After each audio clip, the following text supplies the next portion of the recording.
Et on ouvre une page religion et société avec la publication par le rabbin Israël Meyer-Lau, qui a été grand rabbin de Tel Aviv de 2005 à 2017 et ancien grand rabbin ashkénaze d'Israël, d'un guide destiné aux populations juives LGBT, un guide en 4 parties rédigé avec les conseils d'autres rabbins et de membres de la communauté LGBT. Le rabbin Lau souligne qu'il n'est pas un livre de loi juive, mais plus un ensemble de recommandations qui a pour fonction d'autoriser ou d'interdire, qui n'a pas de fonction d'autoriser ou d'interdire, mais qui cherche à préparer un mode de vie possible dans la réalité de la vie. Il souligne la différence entre l'idéal religieux et la réalité de la vie. Le document est divisé en 4 parties qui traitent donc de la sortie du placard, des relations, du mariage et de la famille. Et dans la première partie, le rabbin Lau encourage les personnes LGBT à sortir du placard et à affirmer leur identité.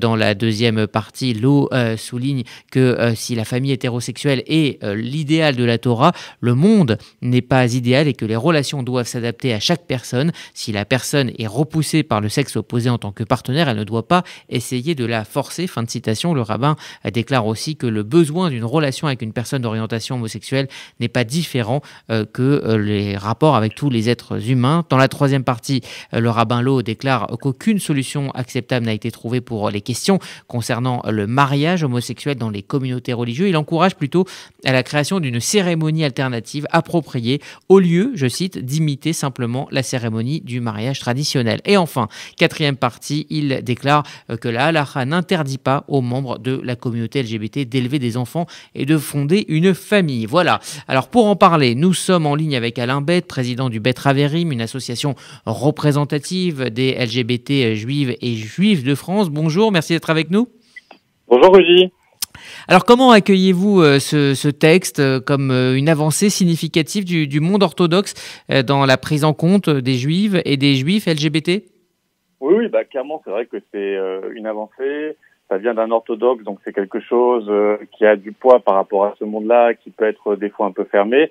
Après, ça se situe en Israël, ce qui est encore plus symbolique. Concernant après, je trouve qu'il a une position aussi qui est très réaliste. Et c'est ce qu'il dit d'ailleurs quand il compare, quand il dit qu'il y a la Torah idéale et il y a la réalité, puisque le mariage, il y a déjà beaucoup d'unions de gays, de lesbiennes qui se font. Et d'ailleurs, il existe déjà des cérémonies religieuses. Moi, j'ai assisté à plusieurs cérémonies religieuses de mariage entre hommes ou entre femmes. On appelle ça la Brit Ahava. Donc, c'est une cérémonie un petit peu alternative au mariage, donc la bénédiction de l'amour. Et c'est quelque chose qui se fait. Maintenant, à voir si le monde orthodoxe peut se l'approprier.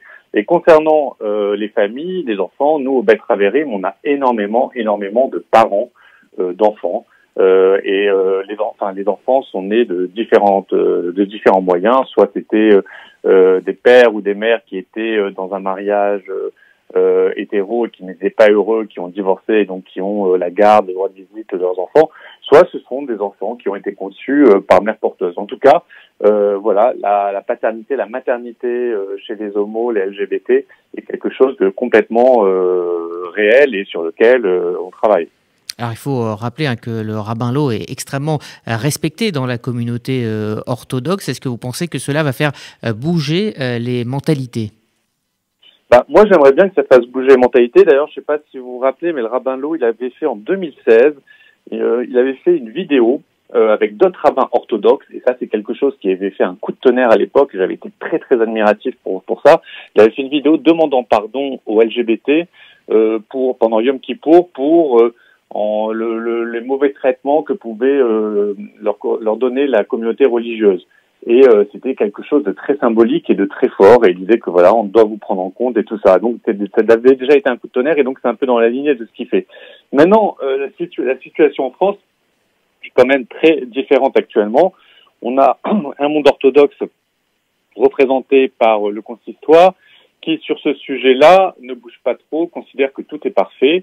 Et donc nous, on aimerait bien qu'ils prennent position, qu'ils bougent aussi. Et on voit qu'il y a pas mal de mouvements vers l'inclusion des LGBT. Aussi en Angleterre, par exemple, on a le grand rabbin d'Angleterre, donc l'équivalent de Raïm Corsia, qui a sorti un guide pour l'inclusion des jeunes LGBT dans les écoles. C'est quelque chose d'incroyable. Et donc on aimerait aussi que au niveau du consistoire que ça bouge. Et nous, on est prêts à à les aider et à les soutenir dans cette démarche-là. Et d'ailleurs, on va être certainement force de proposition dans les mois qui viennent et on va voir si le consistoire nous répondra sur ces sujets. On aimerait vraiment. Est-ce que vous l'avez sollicité ?